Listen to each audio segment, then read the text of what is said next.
यते हविः श्रद्धां भगस्य मूर्धनि वचसा वेदयामसि।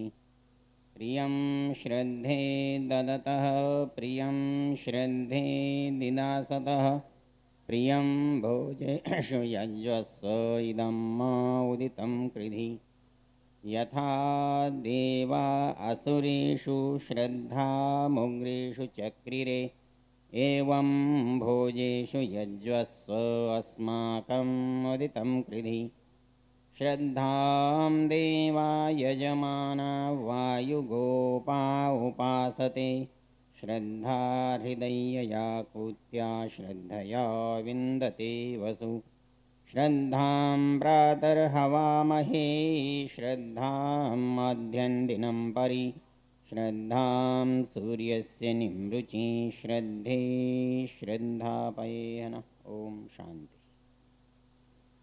आदरणीय कंचन कुमार जी, यजमान परिवार, उपस्थित माताओं बहनों बंधुओं, कल हमने जो चर्चा की थी उसका थोड़ा सा स्वरूप आपको सुधीर जी ने बता दिया, याद करा दिया।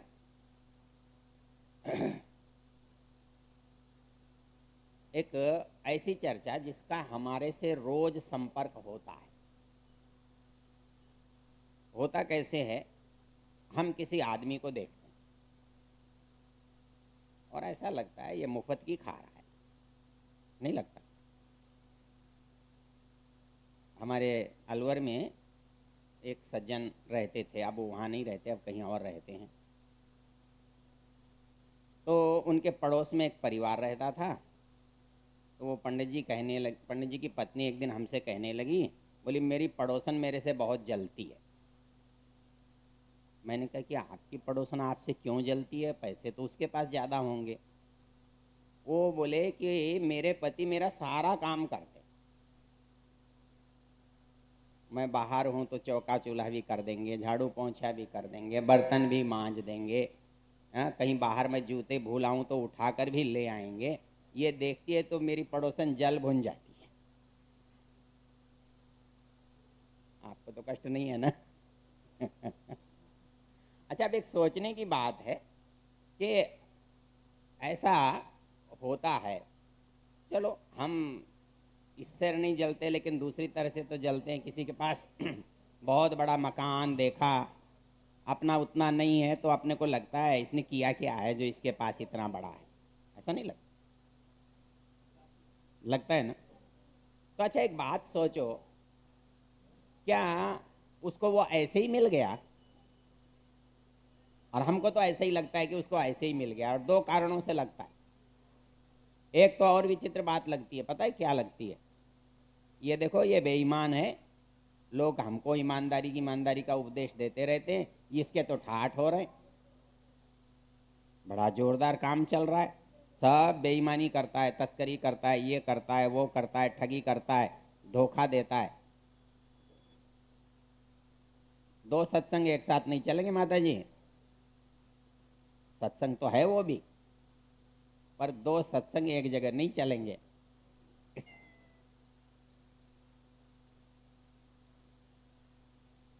तो हमको लगता है, लेकिन इसमें एक छोटी सी बात है सोचने। हमारा जन्म जो हुआ है, एक बात बताओ, ये फल है कि कर्म है? वो तो बहन जी कर्म बता रही हैं। फल है या कर्म है? हमारा जो जन्म हुआ है, ये हमारा कर्म है या हमारा फल है? अच्छा, फल है। अब अगली बात, फल पहले होता है कि कर्म पहले होता है? एक बार एक व्यक्ति ने, हाँ, हाँ मतलब ऐसा तो नहीं होता ना कि गेहूं बोने से पहले फली लग जाए? ऐसा होता है क्या? भाई दुकान न करो और ग्राहक आ जाए, पैसे दे जाए, भाई तुम दुकान करोगे, लो पैसे ले लो, ऐसा होता है क्या? नहीं होता ना। मतलब पहले कर्म होता है और फिर, पक्की बात, यदि ये बात पक्की है तो आपके सारे झगड़े मिट जाएंगे। क्योंकि कर्म पहले है और फल मकान बनेगा तब आप रहोगे। पहले आप रहोगे और बाद में मकान बनेगा, ऐसा तो नहीं होता। तो कर्म करोगे फल मिलेगा। दूसरा काम, यदि ये मान लिया जाए कि एक ही कर्म का फल होता है या अलग अलग कर्मों का अलग अलग फल होता है, ये भी पक्की बात है, ऐसा लगता नहीं। अब यदि दो बातें आप इस दुनिया में मान लो, एक तो ये मान लो कि जो भी फल है वो किसी कर्म का परिणाम है, और दूसरा ये है कि जैसे जैसे कर्म है वैसा वैसा फल है। तो फिर हमारी समस्या तो अपने आप हल हो गई।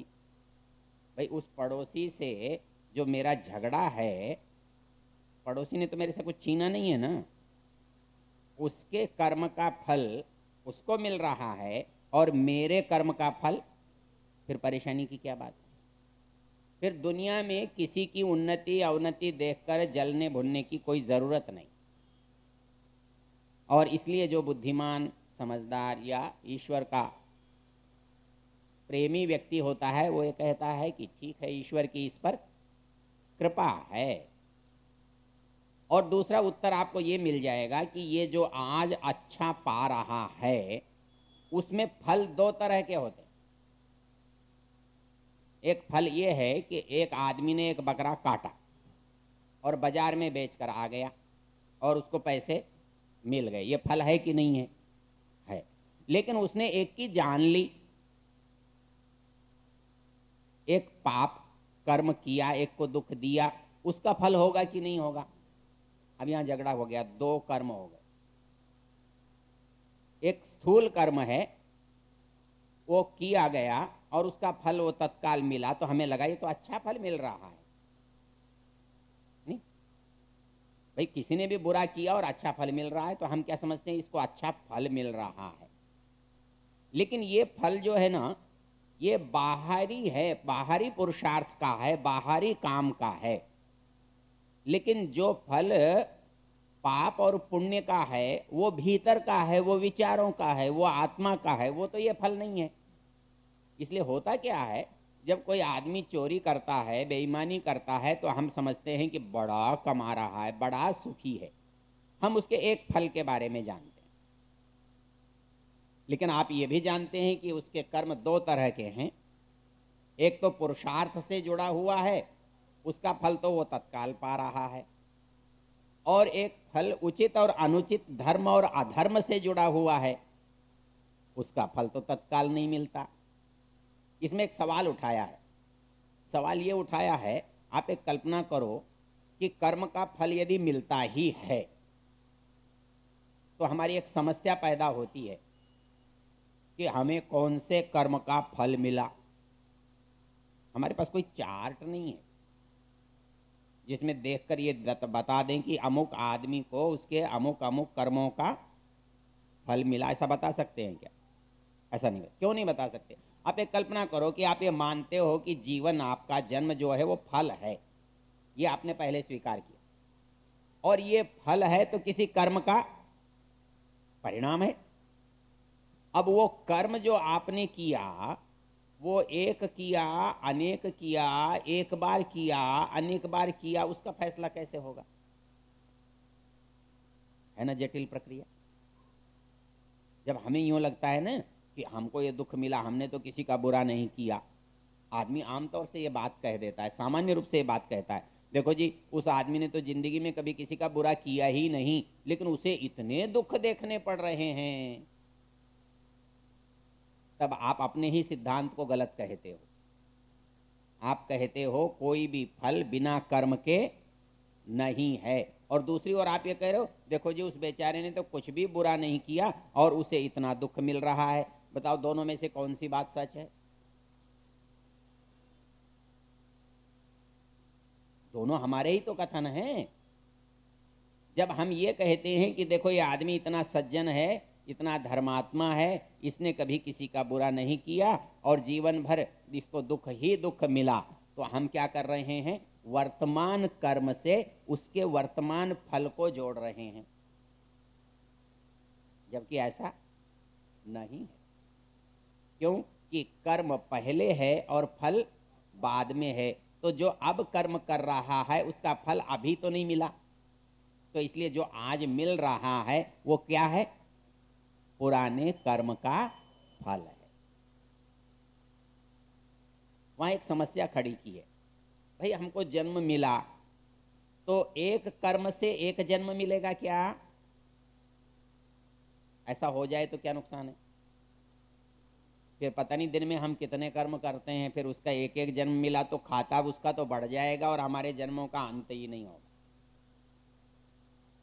अच्छा, अनेक कर्मों का एक साथ जन्म मिल सकता है क्या? तो अनेक जन्म हमारे हो नहीं सकते।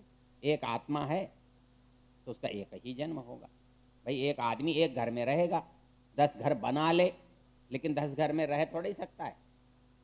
तो वैसे ही शरीर तो उसका घर है, वो क्या 10-20 घर में एक साथ रह सकता है? नहीं रह सकता। अब समस्या आपके सामने है, कर्म है, कर्म बहुत हैं और जन्म एक है। तो अब इसका जो निष्कर्ष निकलेगा वो कैसे निकलना चाहिए, कैसे निकलेगा, कैसे फैसला हो सकता है इसका? तो इसका फैसला मनुष्य नहीं कर सकता, ना मनुष्य सोच सकता। क्यों? कि उसके कर्म कितने हो चुके ये उसे मालूम नहीं, और कैसे कैसे कर्मों का फल कैसे कैसे मिलेगा ये भी नहीं। अच्छा, इसमें एक रोचक तथ्य क्या है? नियम यह है कि हर मनुष्य प्राणी का जन्म किसी कर्म का फल है। कम से कम हिंदू सिद्धांत तो यही मानता है ना, चाहे वो गधा बना, घोड़ा बना, कुत्ता बना, गाय बना, मनुष्य बना, कुछ भी बना, है ना। इसका नियम क्या है? इसका नियम यह है कि जब पाप और पुण्य, धर्म और अधर्म, अच्छा और बुरा सम होता है, ठीक है ना, हमारे ये बैठे अकाउंटेंट, जब हमारा अच्छा और बुरा सम होता है तो क्या होता है? तब मनुष्य का जन्म होता है। जब हमारे पाप पुण्य सम होते हैं तब हमारा मनुष्य का जन्म होता है। अब अंतर कहां आता है? अंतर यहां आता है कि उन कर्मों के परिणाम स्वरूप हमें मिलता क्या है। आप ये सोच कर देखो, क्या मिलता है हमें? एक तो मिला, क्या मिला? जन्म। दूसरा क्या मिलता है? आयु। देखो ये विद्वान लोग बैठे हैं इसलिए बताने की जरूरत ही नहीं पड़ती। मतलब किसी भी कर्म के परिणाम स्वरूप 3 बातें मिलती हैं किसी भी प्राणी को, मनुष्य को ही नहीं, प्राणी को। क्या क्या? जाति, आयु और भोग। जाति का मतलब होता है जन्म, ये आपकी बनिया ब्राह्मण नहीं। हाँ, मतलब जाति का अर्थ होता है कि ये मनुष्य है, मनुष्य पशु है, ये कुत्ता है, घोड़ा है, गधा है, ये है, ये है, ये जाति है। मतलब जो जन्म से प्राप्त होती है और मृत्यु तक रहती है, उसको कोई मिटा नहीं सकता, वो जाति। तो एक तो जाति मिलती है कर्म के अनुसार, पहली चीज। दूसरी चीज आयु। अच्छा कमाल है, इतने मनुष्य हैं, किसी की भी आयु एक जैसी नहीं होती। राजा के घर में पैदा हुआ, 10 दिन में मर गया। पैदा तो हुआ था पर मर गया। एक दरिद्र के घर में पैदा हुआ, 100 साल से जिंदा है। तो जाति, आयु, और तीसरी चीज है भोग। है तो कुत्ते की योनि में, कहाँ है? हाँ, विक्टोरिया के दरबार में है, उसके लिए अलग हवाई जहाज होता है। तो अब जाति तो कुत्ते की है, आयु भी कुत्ते की है, लेकिन भोग उसके पास मनुष्य से अधिक है। तो अब हर व्यक्ति का यह अंतर देखो, जाति, आयु, भोग हर एक के भिन्न है, प्राणी मात्र के भिन्न है। और ये जाति आयु भोग जो है ये क्या है, कर्म है कि फल है? फल है ना। फल है तो किसी कर्म के परिणाम स्वरूप मिला है।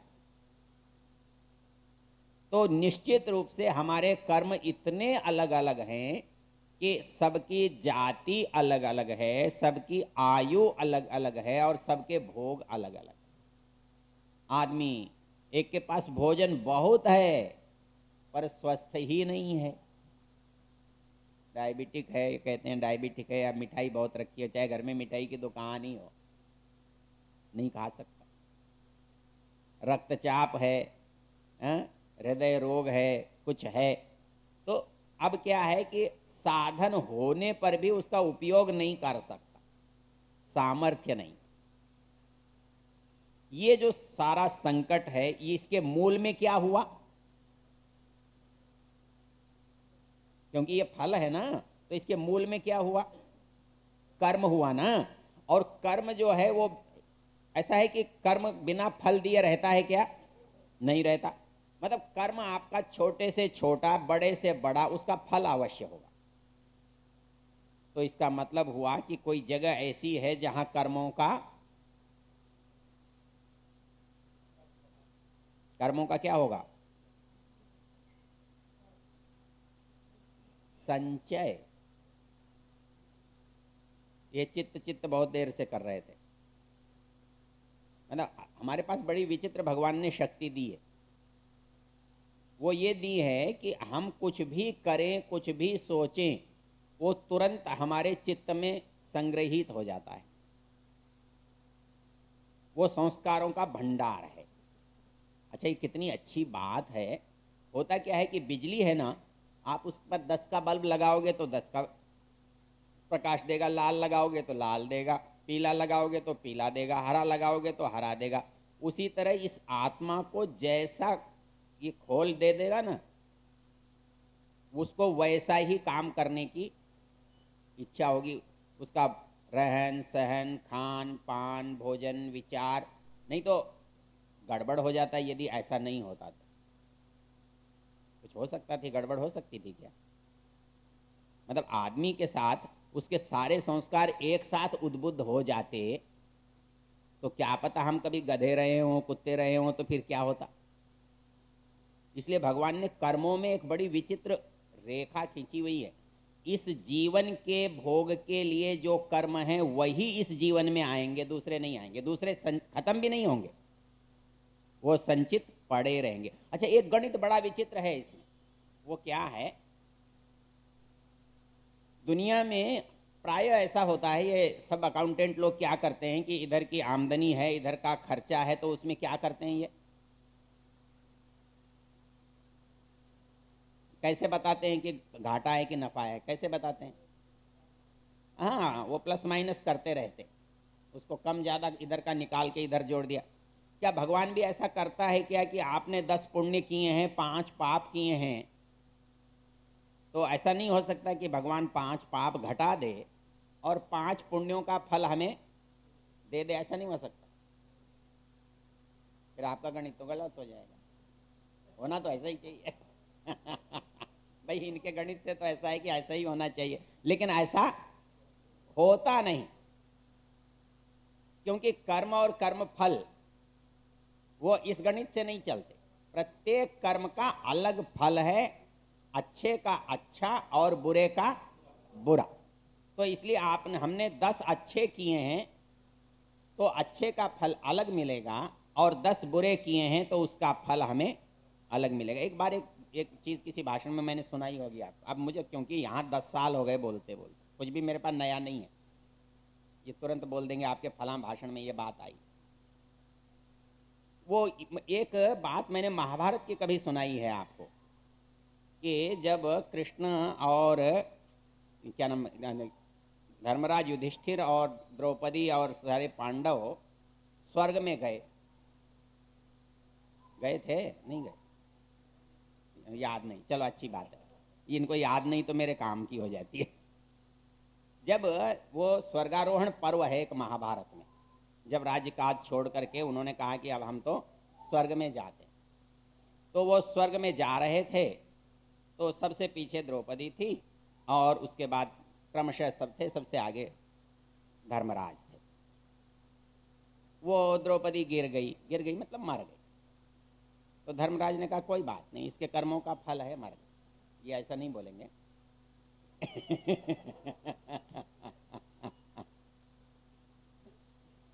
तो वो चलो आगे चलो, इसरा दूसरा तीसरा चौथा, अंत में केवल स्वर्ग के द्वार पर एक व्यक्ति पहुंचा, वो युधिष्ठिर। और उसके साथ कौन था? उसके साथ कुत्ता था। जैसे ही दरवाजा खुला, कुत्ते ने कूदने की कोशिश की, द्वारपाल ने उसे रोक दिया, बोले नहीं, ये कोई कुत्तों की जगह है क्या? तो उन्होंने कहा महाराज युधिष्ठिर जी आप आओ। वो बोले मेरा कुत्ता नहीं आएगा तो मैं नहीं आने वाला। बोले मैं तो अपने कुत्ते को भी छोड़कर नहीं जाता, हम तो आदमियों को छोड़कर चले जाते हैं। यस्याकृते भक्त जनम त्यजेयम मामे श्रिया संगमनम तयास्तु यस्याकृते भक्त जनम त्यजेयम। मुझे ऐसी श्री, ऐसी लक्ष्मी, ऐसी संपदा नहीं चाहिए जिसके लिए मुझे मेरा भक्त छोड़ना पड़े। अब बेचारा क्या करे स्वर्ग का अधिपति। अच्छा महाराज ये भी आएगा, आप भी आ जाओ। वहां देखा तो क्या देखा कि स्वर्ग में दुर्योधन सामने बैठा है। उनको लगा है भगवान सारी जिंदगी धर्म करते करते मर गए, धर्म के लिए सारे जंगल छान डाले, सारे कष्ट उठा लिए, और स्वर्ग मिला तो किसे? दुर्योधन को। बहुत बुरा लगा उन्हें, बहुत गुस्सा आया। उन्होंने पूछा भाई हमारे अर्जुन भीम कहाँ हैं? बोले नरक में पड़े। तो वो कहने लगे नहीं मुझे वहीं ले चल।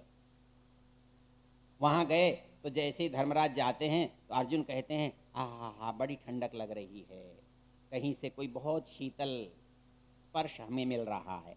ओ भाई इधर आओ, भाई इधर आओ। उसको वो धर्मराज को बहुत गुस्सा आया।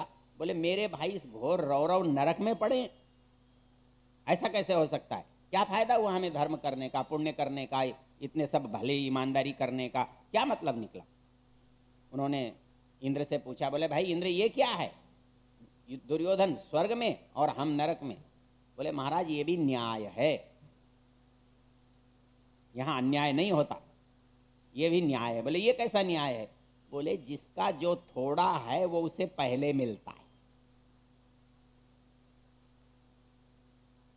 कहीं कुछ मीठा और कुछ कड़वा खाना हो तो आप क्या करते हो? कड़वे को पहले खा लेते हो, फिर मीठा मिलता रहेगा। और ज्यादा ही कड़वा हो तो कड़वा ही खाना है, फिर थोड़ा सा मीठा तो पहले मिल गया तो खत्म। वही कहते हैं कि स्वर्ग और नरक जो मिला इनको, वो इसलिए मिला कि इनके कर्म स्वर्ग के थोड़े हैं, इसलिए ये पहले निपटा दिए, और उनके ज्यादा हैं, नरक थोड़ा है। क्योंकि ऐसा तो होता ही नहीं है कि दोनों ना हो। ये कल यही तो बात हमारी हुई थी ना, क्या हुई थी भला? हर जो सुख है, हर जो भला काम है, उसमें कुछ न कुछ दुख, अधर्म, पाप रहता ही रहता है। इसी के कारण से हर काम जो है वो क्या था?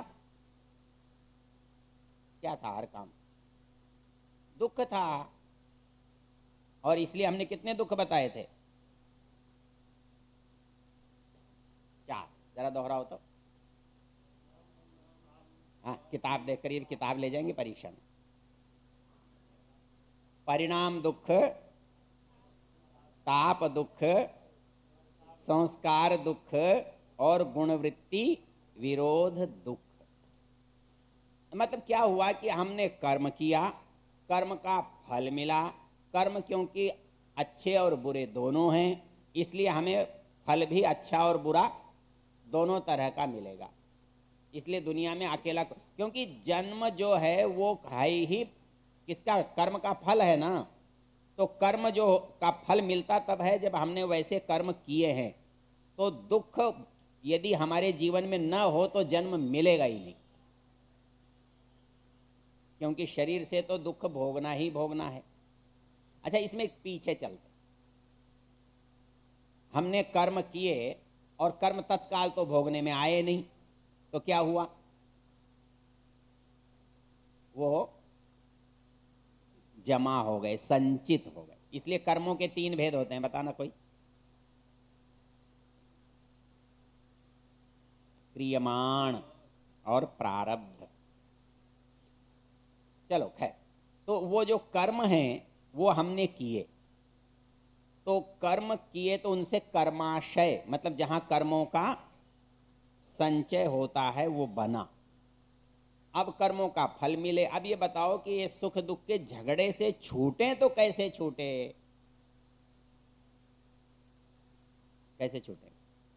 हमारे आश्रम में अमेरिकन घास उगाई, और इतनी उगाई कि मतलब उस घास ही घास दिखाई देती थी वहां, और कोई चीज होती ही नहीं थी, होने भी नहीं देती थी। वो सफेद फूलों वाली होती है, यदि आप जानते हो। तो हमने उसे उखाड़ा, फिर हो गई। हमने उसे फिर उखाड़ा, हमको किसी ने कहा भैया इसको बीज पकने से पहले उखाड़, और दूसरा काम क्या कर, इसे जला, तब क्या होगा, दोबारा नहीं उगेगा। तो दुनिया में जितने बीज हैं, जितने, वो क्या होते हैं, कब उगते हैं और कब नहीं उगते? यदि वो भून दिए जाएं फिर उग जाएंगे क्या? मूंगफली है, उसका छिलका उतार दो तो उग देगी क्या? छिलका वो वाला नहीं, ऊपर वाला तो उतारना पड़ता। मतलब जैसे मूंग है, मूंग की दाल है, तो मूंग की दाल का यदि आप छिलका उतार दोगे या दाल बना दोगे तो वो उगेगी क्या? नहीं उगेगी। तो उसी तरह से ऋषि कहते हैं कि आपका जो कर्म, कर्म फल, फिर कर्म, फिर कर्मों का फल, फिर कर्म, ये तो प्रक्रिया चलती रहेगी, रुकेगी ही नहीं। और ये रुकेगी नहीं तो दुख से छूटोगे नहीं। दुख से छूटोगे नहीं तो फिर दुनिया का लाभ क्या है? दुनिया में खाली दुख ही दुख है। तो ऐसा तो हो नहीं सकता, सुख न हो और दुख हो, और दुख न हो सुख हो, ऐसा नहीं हो सकता। तो इसका क्या उपाय? बोले उपाय तो दुनिया में वही है, किसी भी बीज को उगने से रोकना है तो उसको इस लायक कर दो कि वो उगे नहीं। इसको क्या कहते हैं? दग्ध बीज करना। दग्ध बीज अर्थात वो कर्म भुन गए, वो फल देने के लायक नहीं रहे। अच्छा, इसमें आपको लगेगा कि जब हर कर्म का फल होता ही होता है तो लायक क्यों नहीं रहे? फिर वो भून कैसे गए?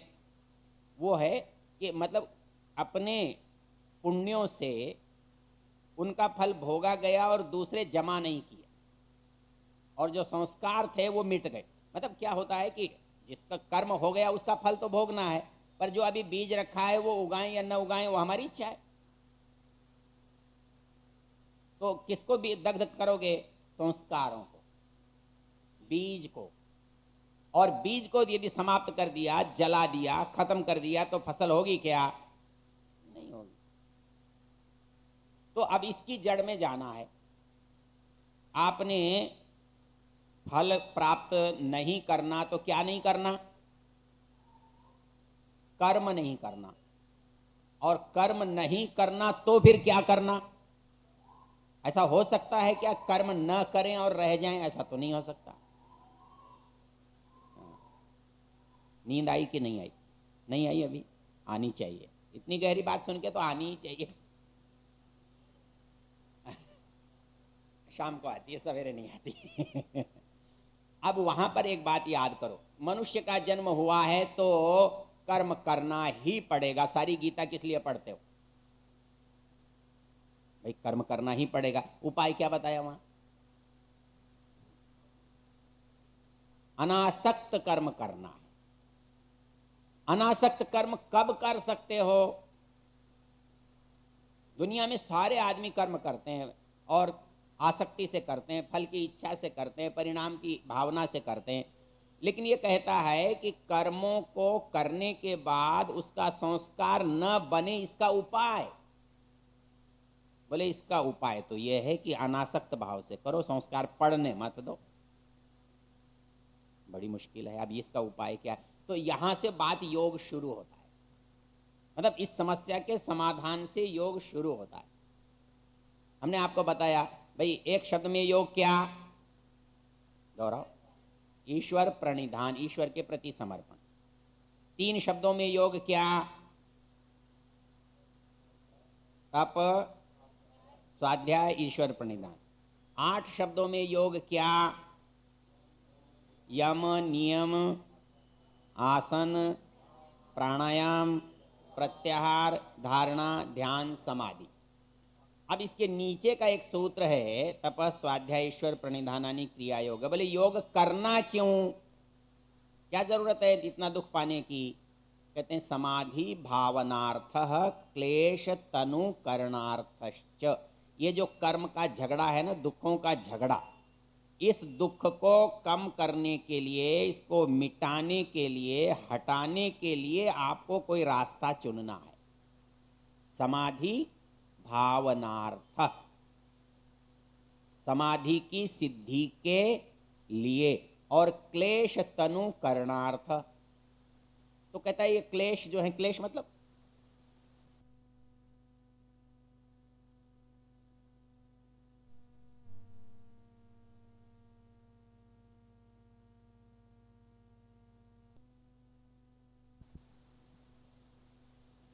पांच है।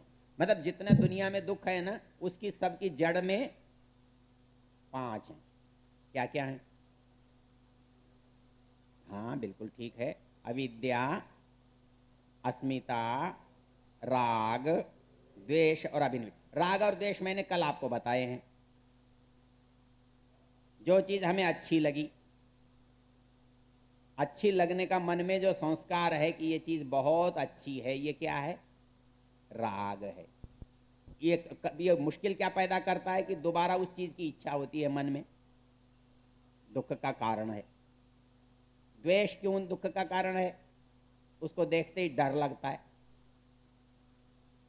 तो फिर वो दोबारा दुख मिलेगा, ये भय रहता है, इसलिए दुख का कारण है। 2 गए। अविद्या और अस्मिता। अविद्या को आज लंबा लेंगे, विस्तार से लेंगे। अस्मिता कहते हैं क्या है? शरीर को आत्मा समझना, बुद्धि को आत्मा समझना, मन को आत्मा समझना, मन को मैं समझना। ये जो गलत फहमी है ना, मिथ्या ज्ञान। मिथ्या ज्ञान क्या है? इस शरीर को मैंने अपना समझ रखा है, मैं और मेरे के झगड़े से युक्त है, इसलिए। और आखिरी आखिरी चीज क्या है? अभिनिवेश किसे कहते हैं? मौत का डर। ये चींटी से लेकर हाथी तक और पागल से मनुष्य तक सबको लगता है मैं मरूंगा, और जैसे ही उसे लगेगा कि ये मरने वाली बात है तो डर जाता है। करंट। क्यों? पकड़ लेना अच्छी तरह से, अरे भाई मर जाऊंगा, मरना नहीं चाहता। बोले दुनिया में मूल क्लेश जो हैं वो 5 हैं। अविद्या, अस्मिता, राग, द्वेष और, मतलब अविद्या का मतलब होता है अज्ञान, एक अज्ञान से उत्पन्न होता है। एक दूसरा भी है तो अज्ञान से उत्पन्न होने वाला, किंतु आत्मा और जड़ और चेतन को एक समझने वाला होता है। राग से होता है, द्वेष से होता है और मृत्यु से होता है। अब इसमें कुल एक बात हमें आज करनी है। आज एक बात यदि आप समझ लोगे, यूँ समझ लेंगे कि हमारा ये शिविर सत्संग बिल्कुल ठीक हो गया, क्योंकि बहुत सारी समस्याओं का हल हो जाएगा। विद्या किसको कहते हैं? ज्ञान। विद्यालय बने हुए हैं, विद्या के लिए बने हैं ना, तो विद्या ज्ञान को कहते हैं। तो अ लगा देते हैं तो क्या हो जाता है? अविद्या। ब्राह्मण, अब्राह्मण, शूर, अशूर, तो उल्टा हो जाएगा ना। तो विद्या का उल्टा हो जाएगा अविद्या, अज्ञान। तो ये कहता है कि दुख कैसे होता है? अज्ञान से दुख होता है क्या? मेरे ख्याल से तो नहीं होता। क्यों डॉक्टर साहब, अज्ञान से दुख होता है क्या? नहीं होता ना? ये तो कह रहे नहीं होता, इनको नहीं होता। हाँ, अज्ञान से दुख इसलिए नहीं होता कि आदमी डॉक्टर के पास मरीज गया, उसे क्या रोग था डॉक्टर की समझ में नहीं आया, उसने एक इंजेक्शन लगा दिया, और फिर क्या हुआ? तो ये ज्ञान से हुआ कि अज्ञान से हुआ?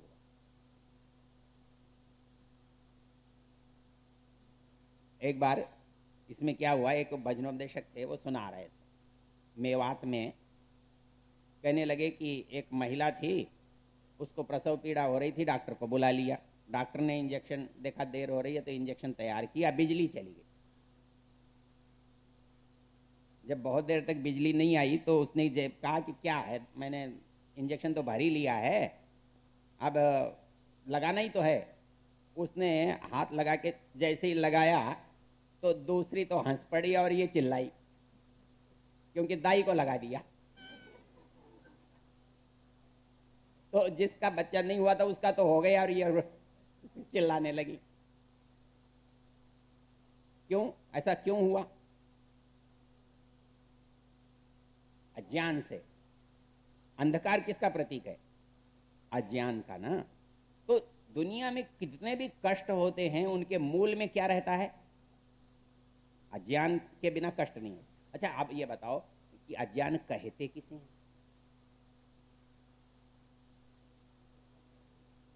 इतने से काम थोड़े, इतने से काम नहीं चलता। इसमें बहुत अच्छी परिभाषा, कुल 4 बातें, कुछ ज्यादा लिखी भी नहीं है, 4 बातें। क्या है? एक शब्द है नित्य। नित्य मतलब प्रतिदिन। भाई आप ये नित्य कार्य है, ये रोज करते हो, तो नित्य समझ में आता है ना। तो एक चीज होती है नित्य, और इसके उल्टी क्या होगी? पक्की बात। तो हो गया दो, एक शब्द याद रखना, नित्य और अनित्य। एक चीज होती है पवित्र। पवित्र मतलब शुद्ध, और इसको संस्कृत में कहते हैं शुचि, जिससे शौच बनाए, पवित्र होना। तो पवित्र के उल्टा होगा। तो एक था नित्य, उसका उल्टा था, दूसरा है पवित्र, उसका उल्टा है अच्छा अनित्य। अब एक है दुख, इसका उल्टा क्या है ना? सुख है तो दुख, और दुख है तो सुख। तो 3 हो गए, नित्य अनित्य, पवित्र अपवित्र, सुख दुख। और एक है जड़ और दूसरा चेतन। जड़ कहते हैं किसको?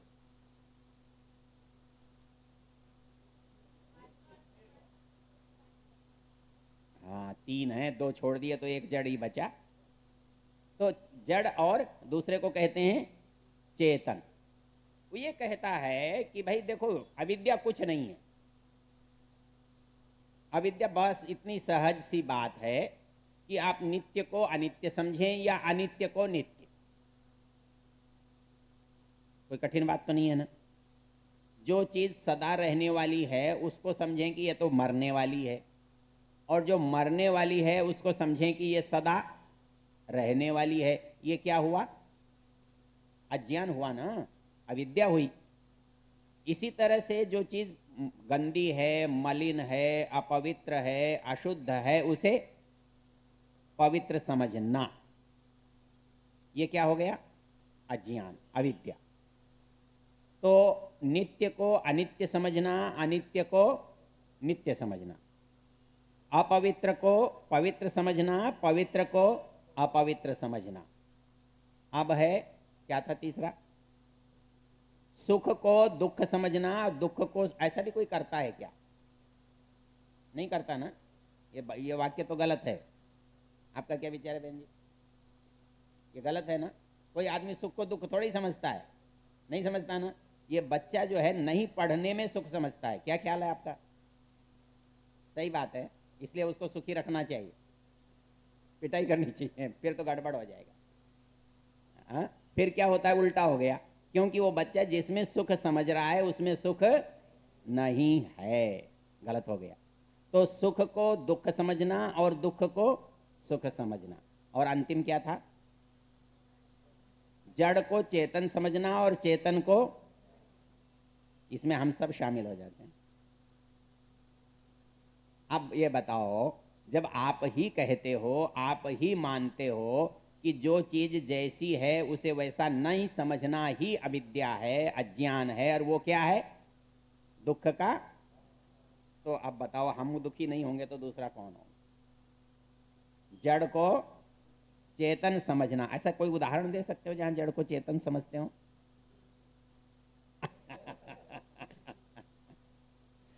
अब दुनिया में जहां भी देखो दुख का कारण आपको समझ में आ जाएगा। हाँ बिल्कुल मंजूर।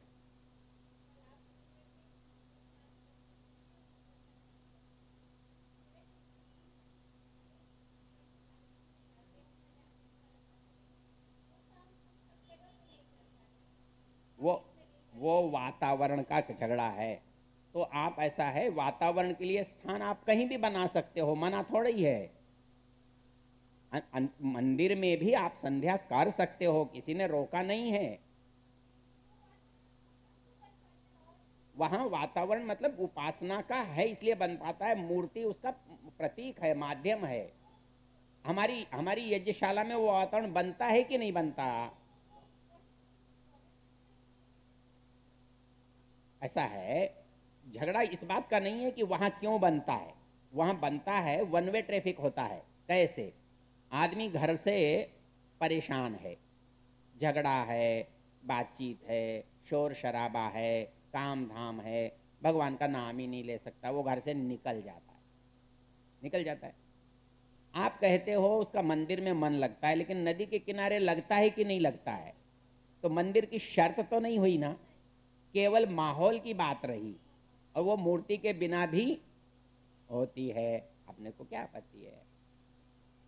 ठीक है। तो ऐसा है कि हम झगड़े, ये नहीं है कि वहां मन नहीं लगता, लगता है। मतलब कई मंदिर इतने अच्छे होते हैं कि वहां जाते ही आपका मन बहुत सुंदर रम जाता है, वहां बैठने की इच्छा होती है। माहौल जाया जा सकता है, लेकिन गलती ये होगी कि आप जड़ को इतना नहीं समझ के जाओ ना, कौन मना करता है। वहां विवाद इस पर नहीं है कि वहां मन लगता है या नहीं लगता है, विवाद इस पर है कि आप जड़ को चेतन समझते हैं। अच्छा, आंख बंद कर लेते हैं तो उस समय आप ये सोचकर नहीं बंद कर रहे हैं, वो अनायास बंद हो रही है। वो इसलिए, उसका मैंने आपको बताया था, मैं पंखा कहूंगा तो आपकी नजर कहां जाएगी? पंखे की तरफ जाएगी। मैं भगवान कहूंगा तो आपकी नजर कहां जाएगी? अंदर जाएगी। इसलिए, और कोई कारण नहीं है उसका। अच्छा, अपन चर्चा कर रहे थे चार बातों कि अविद्या क्या, नित्य को अनित्य समझना, अनित्य को नित्य समझना, पवित्र को अपवित्र समझना, अपवित्र को पवित्र समझना, और सुख को दुख समझना, दुख को सुख समझना, जड़ को चेतन समझना और चेतन को। अच्छा, कुछ उदाहरण ढूंढ के देखो। पहला है नित्य और अनित्य, उसको कैसे समझेंगे? मेरी समझ में कम आता है, मैं आपसे पूछ रहा हूं। ऐसी कौन सी चीज है नित्य है, ऐसी कौन सी चीज है जो अनित्य है? क्यों बहन जी?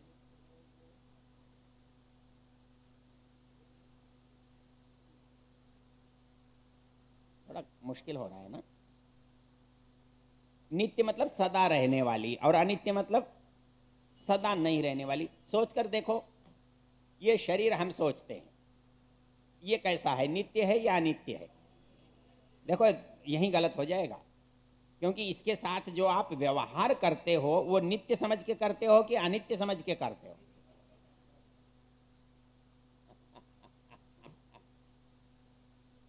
शरीर नित्य है ना। कितने साल आप 100 साल पहले थी? शरीर आपका ये है ना जो आज है, या कोई दूसरा था? तो फिर वो शरीर ये नित्य नहीं रहा, शरीर नित्य रहा प्रवाह से। हो सकता नहीं है, कोई रियायत नहीं मांग रहा। ऐसा ही है। तो अब बड़ी अच्छी समझने की बात आई। शरीर सामान्य रूप से हम देखते हैं अनित्य है। क्यों? ये पैदा होता है और ये समाप्त हो जाता है, मरता है। देखो, महाभारत में एक बड़ी सुंदर पंक्ति है, एक अध्याय है जिसमें 80 सवाल है। कौन सा भला? यक्ष युधिष्ठिर संवाद। उसमें 80 सवालों का जवाब दिया हुआ है, और उनमें एक सवाल है, यक्ष युधिष्ठिर से पूछता है, इस दुनिया में आश्चर्य क्या है? इस दुनिया में सबसे बड़ा आश्चर्य क्या? क्या जवाब है वहां?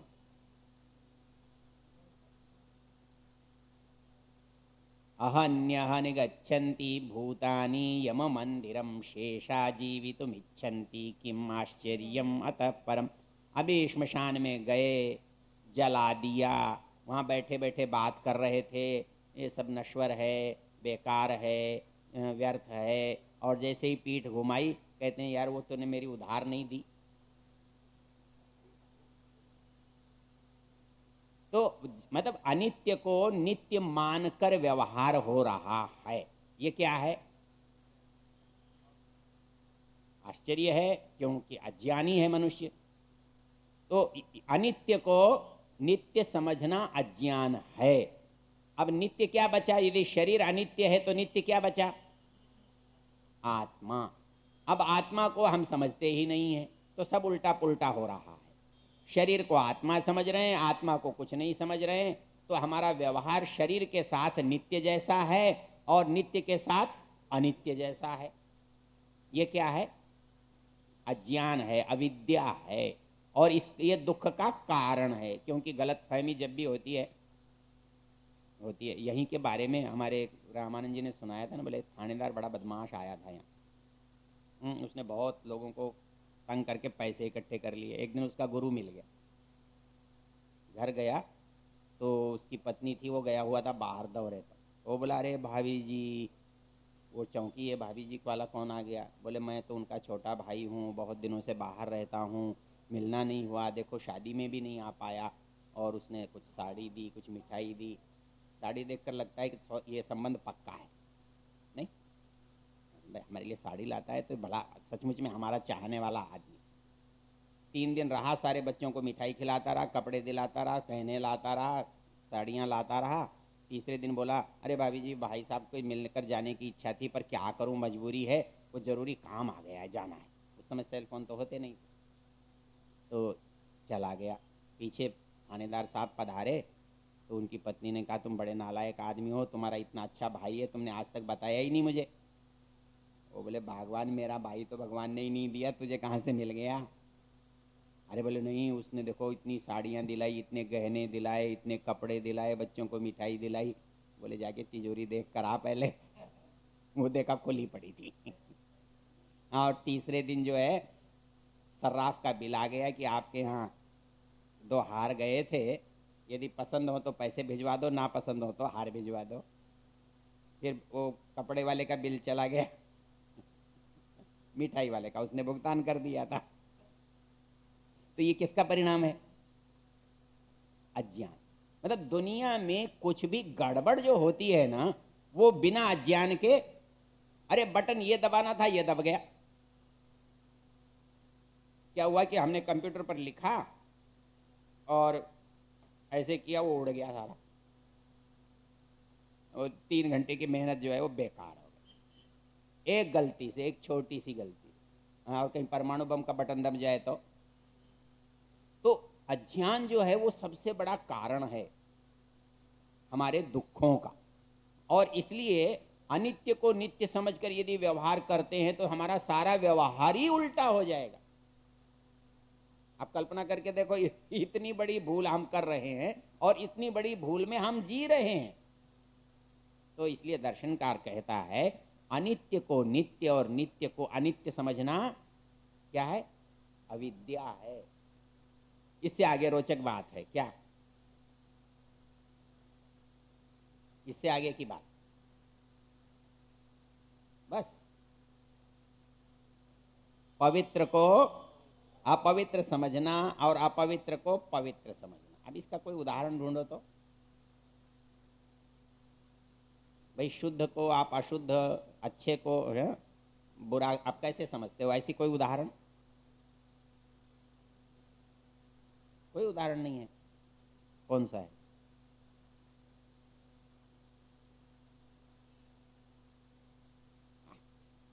नहीं। ऐसा है, एक बार मैं सोनीपत में था। सोनीपत में ब्रह्म कुमारियों से शास्त्रार्थ रख लिया। शास्त्रार्थ तो खैर मुझे क्या करना था, बातचीत करनी के लिए। मैंने कहा भाई बातचीत कर लेते हैं, कोई बात नहीं, शास्त्रार्थ में तो शब्द से डर लगता है, उसको भी डर लगेगा और मुझे भी लगेगा। तो वो ब्रह्म कुमारी वाले जो दो प्रतिनिधि आए, वो कहने लगे जी भगवान जो है वो कुत्ते गधे में नहीं हो सकता। मैंने कहा भाई क्यों नहीं हो सकता? अरे बोले कुत्ता गंदी चीज है, उसमें भगवान कैसे हो सकता है? बोले कल तुम गोबर में बताओगे, विष्ठा में बताओगे, गंदगी में बताओगे, तो भगवान गंदगी में रहेगा क्या है? भगवान इतनी घटिया चीज है? बोले इसलिए नहीं। तो मैंने उसे एक सवाल पूछा, मैंने कहा तेरे अंदर क्या है? तेरे अंदर क्या है? उसमें तू रहता है कि नहीं रहता? वो तुझे गंदा लगता है क्या?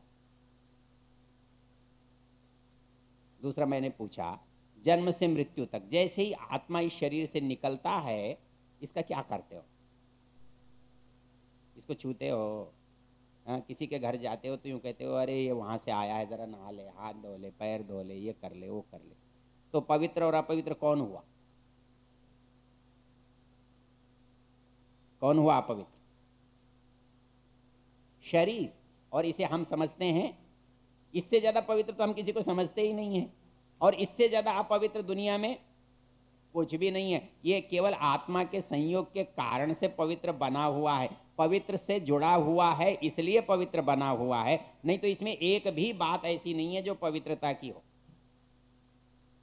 योग दर्शन का एक बड़ा अच्छा श्लोक है, स्थानात् बीजात् अवष्टंभात् निस्यन्दान् निधनादपि कायमाधेय शौचत्वात् पंडिताह्य शुचिम विदु। ये शरीर को आप रोज नहलाते हो, फिर नहाने के बाद तो पवित्र हो जाता होगा ना? रहता है? नहीं रहता। वो कहता है, शास्त्र कहता है इसका जन्म पवित्रता से नहीं है। स्थानात, बीजात, अवष्टंभात। अवष्टंभ कहते हैं सहारा। जैसे खंबे के सहारे खड़ा है ना, तो ये शरीर किसके सहारे खड़ा है? हड्डी, मांस। ये बहुत अच्छी चीज है। तो स्थानात, बीजात, अवष्टंभात, शरीर से जो स्राव होते हैं। निस्यंदात, और मर जाए तो सारा ही कबाड़ा, इसके अलावा कुछ नहीं है। तो कहता है कि इस इतने अपवित्र शरीर को मनुष्य सदा पवित्र समझता रहता है। बताओ इससे बड़ा अज्ञान और क्या हो सकता है? तो पवित्रता में अपवित्रता और अपवित्रता में पवित्रता समझना क्या है? अज्ञान है, और अज्ञान दुख का कारण है। तीसरी चीज क्या थी? सुख को दुख और दुख को सुख। ये कल हमने बड़े विस्तार से देखा। लगता सुख है, लेकिन परिणाम में क्या निकलता है? चलो जरा दोहरा के बताओ तो कि परिणाम दुख किसे कहते हैं? कल बताया था परिणाम दुख। कल हमने दुख के 4 भेद किए थे। आप आए थे कि नहीं? आए थे ना? कल तो थे शायद। हाँ, तो 4 तरह के दुख बताए थे। और वो 4 तरह के दुख उसके लिए बताए थे, हमारे लिए नहीं। क्योंकि हमको 4 तरह के लगने लगेंगे तो यहां बैठेगा कौन? योगी के लिए। क्योंकि हमको तो दुखों में भी सुख लगता है। बेटे ने 2 गाली भी दे दी तो कहते हैं बेटा है। नहीं, वैसे कोई आंख दिखा दे तो आंख निकालने को जाते हैं। और बेटा जो है ना, मार पीट के भी चला जाता है तो कहते हैं दूसरे के बहकाए में आ गया था, वो बहू के बहकाए में आ गया था। मतलब सास जो है ना, बेटे की गलती कभी नहीं मानेगी। वो कहेगी ये तो बहू का सिखाया हुआ है, मैंने तो बहुत अच्छा सिखाया था। वो ये कहता है कि जो दुख है इसको सामान्य मनुष्य अनुभव नहीं करता। इसका कारण भी बताया था हमने। क्या बताया था भला? हाँ, मकड़ी के जाले का उदाहरण दिया था।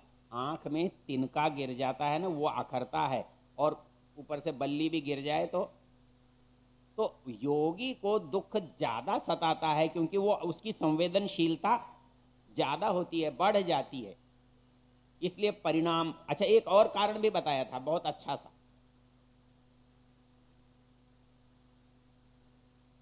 बुढ़ापे के लिए बताया था मैंने कि बूढ़ा आदमी को स्वाद ज्यादा लेता है। हाँ, एक बताया था कि राग बढ़ता है, भोग करने से उसमें राग बढ़ता है, और दूसरी चीज क्या होती है, इंद्रियां कुशल हो जाती हैं, चतुर हो जाती हैं उसको भोगने में। ऐसा नहीं ऐसा बनाओ, ऐसा नहीं ऐसा बनाओ, इसमें ये और डालो, ये और करो, तो वो ज्यादा उसको कैसा अच्छा लगता है वो लगने लगता है। क्या मतलब,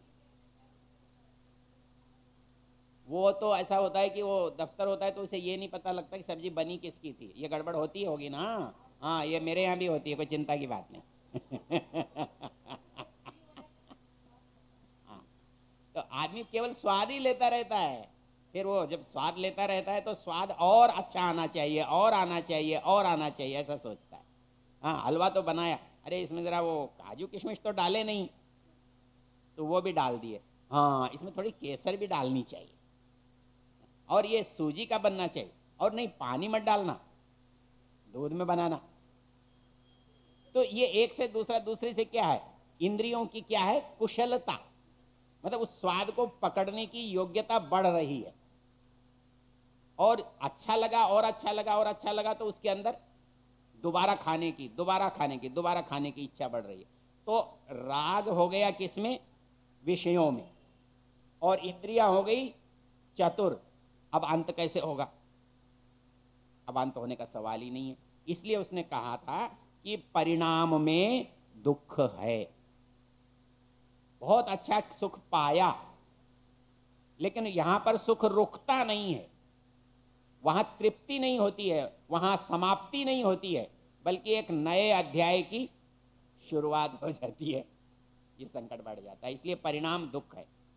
दूसरा दुख था ताप दुख, अर्थात कोई भी सुख किसी को कष्ट दिए बिना, या किसी पर, आदमी क्या करता है भाई, किसी को डांटता है, किसी को इनाम देता है, जो उसके अनुकूल होता है उसे पुरस्कार देता है, जो उसके प्रतिकूल होता है उसको दंड देता है। तो जो कुछ वो पाता है बदले में, वो किसी पर उपकार करता है या किसी पर अनुपकार करता है, उसके बिना वो नहीं पा सकता। दूसरा उदाहरण मैंने दिया था कि माँ बेटे के लिए कष्ट पाती है, और बेटा माँ को सुख तब दे सकता है जब वो खुद कष्ट पाए, उसके बिना हो नहीं सकता। इसलिए ताप दुख वो है जो बिना किसी पर कष्ट दिए प्राप्त ही नहीं हो सकता। अब यदि कष्ट देकर प्राप्त किया है तो उसका परिणाम दुख तो होना ही होना है। वो हमसे दंड नहीं लेगा क्या, वो बदला नहीं लेगा क्या, बदले में उसको नहीं देना पड़ेगा क्या, देना पड़ेगा ना।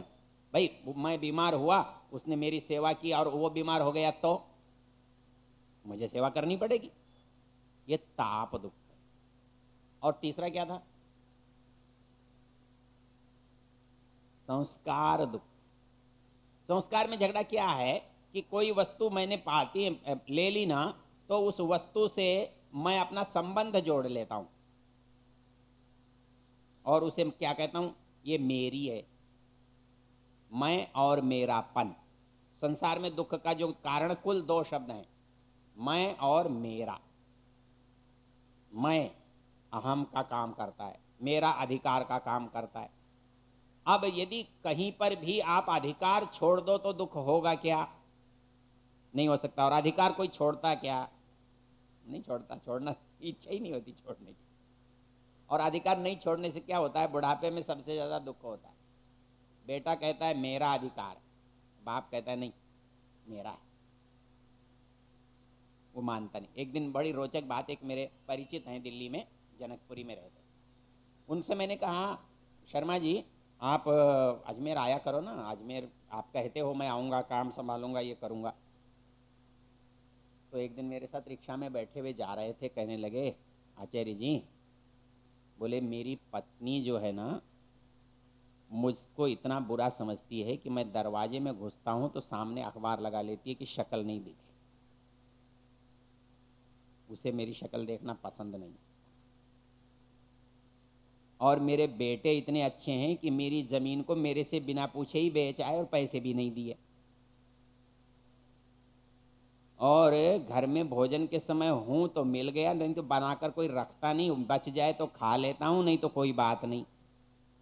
और बोले उसके बाद भी घर छोड़ने की इच्छा नहीं होती, तो ये बताओ जिसको घर में इज्जत से रोटी मिलती हो तो घर कैसे छोड़ेगा? बोले मेरे जैसे आदमी में घर छोड़ने की हिम्मत नहीं है, तो बताओ दूसरा घर कैसे छोड़ेगा? आप मुझे कहते तो हो घर छोड़कर आ जाओ, कैसे आ जाऊं? बोले ऐसा घर भी नहीं छोड़ता। तो वो मैं और जो मेरापन है ना, वो आदमी को कभी भी वस्तु से अलग नहीं होने देता। और मैं और मेरेपन में झगड़ा कहां खड़ा होता है? एक कहता है ये मेरी है और दूसरा कहता है ये मेरी है, फिर तो झगड़ा ही झगड़ा है, फिर है क्या? और जहां भी आप ये करोगे तो दूसरा उसका अधिकारी मिल ही जाएगा जो ये कहेगा कि ये तो मेरी है। तो परिणाम दुख में वो एक बात कहता है कि परिणाम दुख वो दुख है कि एक संस्कार बना, फिर दूसरा संस्कार बना, फिर तीसरा संस्कार बना, संस्कार को लंबी परंपरा बन गई। अब उसको कैसे खत्म करोगे? बताओ, वो दुख का कारण बनेगा। इसको एक बार मैंने एक उदाहरण से समझाया था आपको। कोई आदमी कोई बुराई करता है तो कोई खास बात नहीं करता। आप कहते हो क्या हुआ एक बार झूठ बोल दिया तो, क्या हुआ एक बार छोटी सी चोरी कर ली तो, क्या हुआ एक बार बिना पूछे कोई चीज ले ली तो, हुआ कुछ नहीं। झगड़ा क्या होता है? उसका उसका संस्कार पड़ता है, और वो संस्कार बीज का काम करता है। और जब भी कोई बीज कहीं पानी मिल गया तो उगाता है। अब कहीं बीजों का ढेर लग गया फिर क्या होगा? तो इसलिए समस्या ये नहीं है कि हमने एक बार झूठ बोला, एक बार चोरी की, एक बार बेईमानी की। सवाल ये नहीं है, वो एक बार का नहीं है। सवाल ये है कि उसका जो संस्कार हमारे मन पर पड़ा उसका निराकरण कैसे करोगे? और यदि उसका निराकरण नहीं कर सकोगे तो फिर दुखों के तो दलदल में फंस जाओगे। तो इसलिए वो कहता है ये परिणाम दुख है। परिणाम दुख, ताप दुख, और तीसरा संस्कार दुख, और चौथा कौन सा था?